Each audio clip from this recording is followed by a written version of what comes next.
To start off, we want to typically get rid of the domino that is worth the most amount of points. That way our opponent can't score.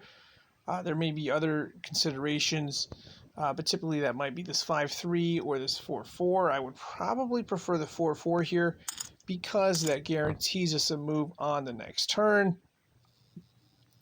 Now, the second tip that I have here is that you want to try to make it so that you're going to be guaranteed a turn on the next turn. So there's a 2 and a 4.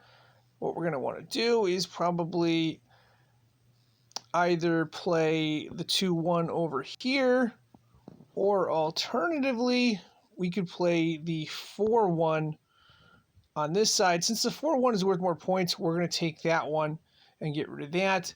That's going to guarantee that no matter what our opponent does, we'll be able to move at least one domino on the next turn. And then we would follow through to that. So in this case, we have a 1 and a 2. We have a 5-0 and a 5-3. We could either play the 5-3, which will allow us to play the 3-2 next turn, or we could play the 5-0. I would prefer the 5-0 in this case because we want to get rid of that double 0. Even though it's not worth any points, we could be stuck with it later on, and our opponent plays that. So now we have a choice between the 3-5 and the 3-2. I'm going to go ahead and play the 3-2, so we're guaranteed a move on the next turn, although you can make a case for the 5. But you typically want to have moves or be able to make moves. Otherwise, you're going to be forced to go to the draw pile. Here we get lucky. They play that, and now we're just left with a double 0. That's not worth a lot of points, and our opponent is forced to draw. Of course, we're going to be forced to draw there. But that's the general idea, is that you want to set up your opponent, get them to draw, and try to give yourself options. In this case, we're going to be drawing, but we're in pretty good shape. Now we get the 0 out there. I think our opponent has a 0 as well. But again, even if we lose on points here, we're not going to lose on points if it comes to a draw. In this case, we get rid of the 6 and the 3. We've got no points left, so even if our opponent runs out, it's going to end up being a draw in the round. I mean, worst case scenario now, we would give up 2 points, and it came down to a showdown. We got 36 points right there.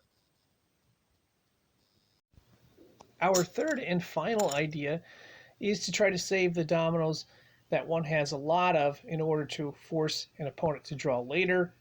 In this case, we're going to gamble on the 6s. I know it contradicts idea number 1, but we're going to try to get rid of them early by playing the 6 and the 4 right there.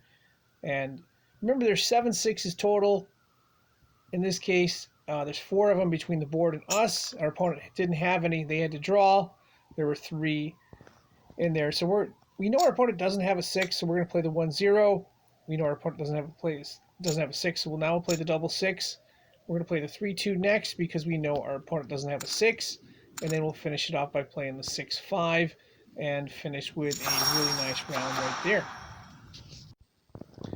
Another point to make is usually the more we have out of 7 of a domino, the better our odds are of this working. In this case, we're looking at 2s. We happen to have 3 of them. We are trying to save our 2s until the very end, so we can possibly set something up. In this case, our opponent has 1, so that means there's only 3 2s left.